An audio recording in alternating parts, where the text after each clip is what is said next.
नमस्कार साथियों। कल के वीडियो में हमने देखा था कि आयात निर्यात करते वक्त निर्यात की प्रक्रिया क्या होती है, निर्यात को हम कैसे करते हैं। उसमें 4 बिंदु हमने डिस्कस किए थे।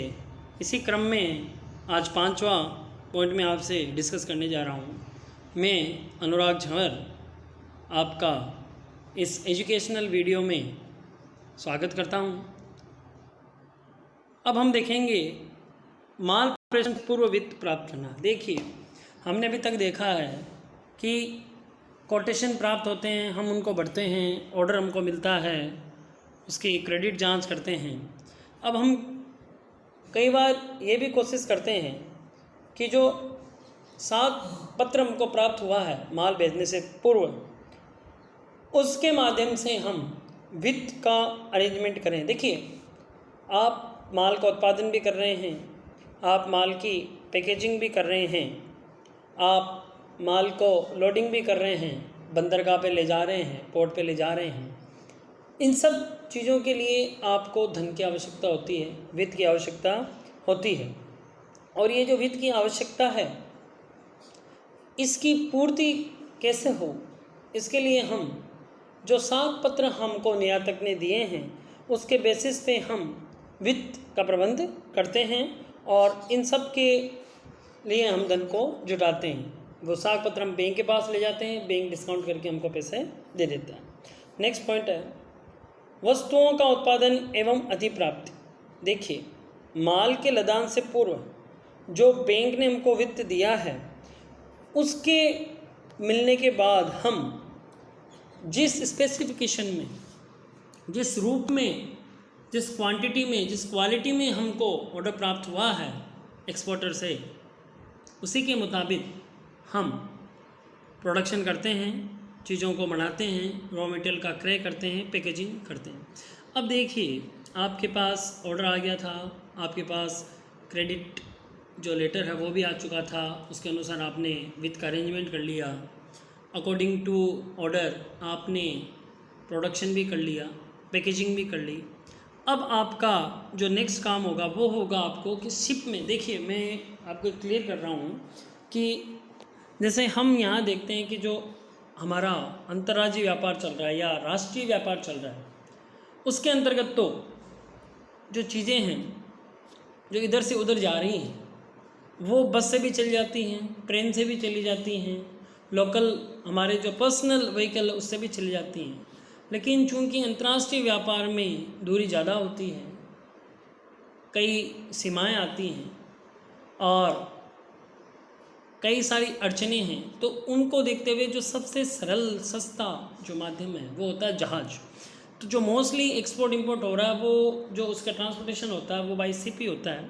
तो अब यहाँ पे क्या करते हैं कि जब आपका प्रोडक्ट तैयार हो गया, आपका प्रोडक्ट पोर्ट में पहुँच गया और वहाँ पे लदान के लिए जा रहा है, तो भारत सरकार ने इस पॉइंट पे बहुत कदम उठाए हैं कि हमारी जो क्रेडिबिलिटी है, जो हमारी क्रेडिट है, जो साख हमारी बाहर के बाज़ारों में वो बनी रहे, उसके लिए प्रोडक्ट क्या होना चाहिए, क्वालिटेटिव होना चाहिए। तो जब जहाज़ पे वो लादा जा रहा है, जब जहाज़ पे उसको लोडिंग हो रही है, तो उससे पहले कुछ एजेंसियाँ होती हैं जो निर्यात का आपकी गुणवत्ता का लाइसेंस देती है। तो इसके लिए भारत सरकार ने निर्यात गुणवत्ता नियंत्रण एवं निरीक्षण अधिनियम 1963 पारित किया।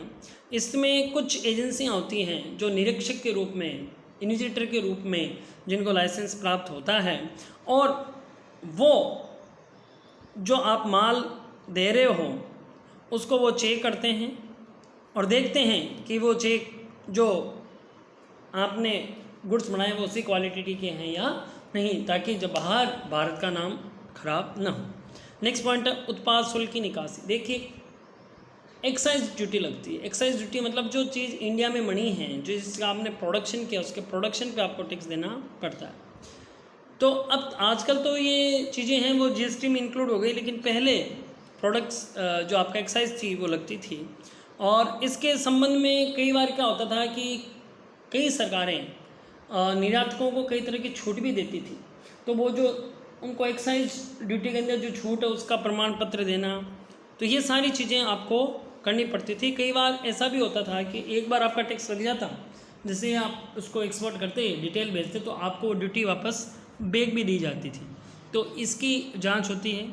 नेक्स्ट पॉइंट आपका उद्गम प्रमाण पत्र प्राप्त करना। देखिए कुछ चीज़ें ऐसी होती हैं कि जो पर्टिकुलर प्लेस की हों तभी उनकी वैल्यू है, जिसको हम आजकल जीआई टैगिंग भी होने लग गया, ज्योग्राफिकल इंडिकेशन भी होने लग गया, और कहाँ उसका इमरजेंस हुआ है वो भी उसमें टैग होता है। तो देखिए उद्गम प्रमाण पत्र क्या होता है कि जैसे भारत में बासमती चावल है, प्रोडक्शन बहुत जगह हो रहा है, लेकिन जो देहरादूनी बासमती चावल है उसकी बात ही कुछ अलग है। तो अगर कोई इम्पोर्टर जिसको हम एक्सपोर्ट कर रहे हैं बासमती चावल, और उसने वो कह रखा कि भैया बासमती चावल और केवल देहरादून से ही होना चाहिए, या आप देखते हो कि असम में बहुत सारे बागान हैं चाय के, इसमें एक उदलाबाड़ी भी है। तो अब अगर वो ये कहे भी हमको तो उदलाबाड़ी जो गार्डन है या सिलीगुड़ी है वहीं की चाय हमको चाहिए, दार्जिलिंग टी हमको चाहिए, तो उसके लिए ये जो उद्गम का जो प्रमाण पत्र है ये भी आयातक मांग सकता है। तो हम जो हमारा दूतावास है उससे इंश्योर करते हैं कि वो हमको ये प्रमाण पत्र दे, ताकि जो इम्पोर्टर है उसको ये विश्वास हो कि जो प्रोडक्ट उसने मंगवाया है वही उसको मिल रहा है। तो ये एक अच्छा कदम है। देखिए अब नेक्स्ट बिंदु जो आ रहा आपका वह है जहाज़ में स्थान का आरक्षण। देखिए जो भी आप माल भेज रहे हो, लोडिंग हो रही है, वो जहाज़ में हो रही है। तो जो जहाज़ हैं वो बड़े बड़े मतलब उनकी कैपेसिटी होती है, बहुत सारा माल ले जाते हैं। तो उसमें आपको कितनी जगह चाहिए, कितना टन आप लोगे, तो वो भी पहले आपको रिजर्वेशन करना पड़ेगा। जैसे हम देखते हैं कि ट्रेन में कई यात्री सवारी करते हैं, वो ट्रेन हमारे लिए नहीं जा रही स्पेशल, लेकिन अगर हमने पहले से रिजर्वेशन कर रखा तो हमको हमारा प्लेस रिजर्व हो गया, हमको वो पहला हमारा प्लेस है जो अलॉट हो गया। तो सेम कंडीशन में जब आप अपने प्रोडक्ट को दूसरे देश को एक्सपोर्ट कर रहे हो तो कब करोगे, किस दिन को होगा, तो उसके लिए आपको पहले से ही जहाज़ में आपको रिजर्वेशन लेना होता है। उसमें लदान के आवेदन की स्वीकृति लेनी होती है, फिर जहाजी कंपनी उसका आदेश जारी करती है, ये सब चीज़ें होती हैं। नेक्स्ट अब पैकिंग एवं माल को भेजना। देखिए सारी चीज़ें हो गई, माल तैयार है, चेकिंग भी हो गई, आपने जो शिपिंग कंपनी है उसमें अपना स्पेस भी ले लिया।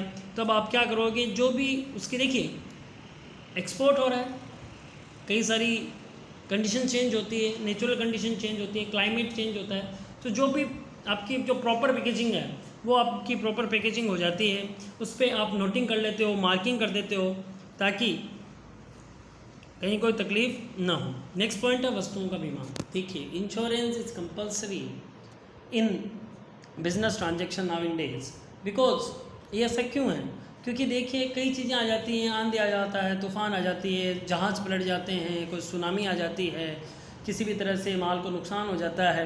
तो इन सब चीज़ों से बचने के लिए इसका बीमा करवाना आवश्यक होता है। तो आपने जोखिम को संरक्षण करने के लिए आप उसका बीमा करवा लेते हो। कस्टम निकासी, देखिए ये बहुत प्रमुख प्रलेख है, ये अनिवार्य है। कस्टम का मतलब जो इम्पोर्ट आप एक्सपोर्ट कर रहे हो वो सही ढंग से है कि नहीं है, कोई इलीगल चीज़ तो आप नहीं जा रहे हो, तो उसके अंदर हमको कस्टम से क्लियरेंस लेनी होती है। तो जहाँ हमको माल उतारना है वहाँ का नाम, जहाँ से माल जा रहा है, क्या माल जा रहा है, किस जहाज़ से जा रहा है, तो ये सारी चीज़ें हमको कस्टम को देनी पड़ती है। और कस्टम अधिकारी इन प्रलेखों का अध्ययन करता है, जैसे क्या आपका निर्यात अनुबंध है, आदेश है, उसका साख पत्र का जो बिल है, फाइनल जो वाणिज्यिक बीजक है, उद्गम स्थान का जो प्रमाण पत्र है, जिसने निरीक्षण किया था क्वालिटी के लिए, उसका प्रमाण पत्र, और बीमा पॉलिसी, इन सब चीज़ों को वो देख के आपको अनुमति देता है। नेक्स्ट पॉइंट है जहाज़ के कप्तान की रसीद। देखिए जब माल आपका शिप पे लोड हो गया तो जो उसका कप्तान है वो आपको उस बाबत में आपको जैसे बिल्टी है, वो एक तरह से जहाज़ी बिल्टी आपको दे देता है कि भैया आपका माल इस जहाज़ पे लोड हो चुका है, और वो बिल्टी हम भेज देते हैं हमारे इम्पोर्टर को ताकि वो वहाँ पे उसको रिसीव कर लें। नेक्स्ट पॉइंट है भाड़े का भुगतान एवं जहाज़ी बिल्टी का बीमा। देखिए ये डिपेंड करता है कि आपका किस प्रकार से कॉन्टैक्ट हुआ है। बाकी जनरली जब आपने उसको लोड किया तो आपको उसका भुगतान भी करना होता है उसके किराए का, और जो जहाज़ी बिल्टी है उसका बीमा तो पहले ही हमने कर चुके हैं। तो ये चीज़ें हो गई। फिर नेक्स्ट आपका बीजक मनाना। भाई जो भी आपने बीजक जो भी आपने चीज़ें लोड कर दी उसका बीजक तो आपने बना ही लिया, वो बीजक आपको किसको भेजना है, इंपोर्टर को। और लास्ट पॉइंट है आपका इसमें भुगतान प्राप्त करना। देखिए जब हर चीज़ क्लियर है कि आपने सिस्टमेटिक काम किया, आपने ऑर्डर मंगाए, आपने कोटेशन दिया, कोटेशन दे के आपने साख पत्र मंगाई, साख पत्र मंगा के आपने उसको उसके बेस पे बैंक से केस लिया, आपने प्रोडक्ट बनाए, आपने उसकी क्वालिटी चेक करवाई, जहाज़ पे लोड करवाया, जहाज़ की बिल्टी प्राप्त की, कस्टम से क्लियरेंस की, इंश्योरेंस हुआ।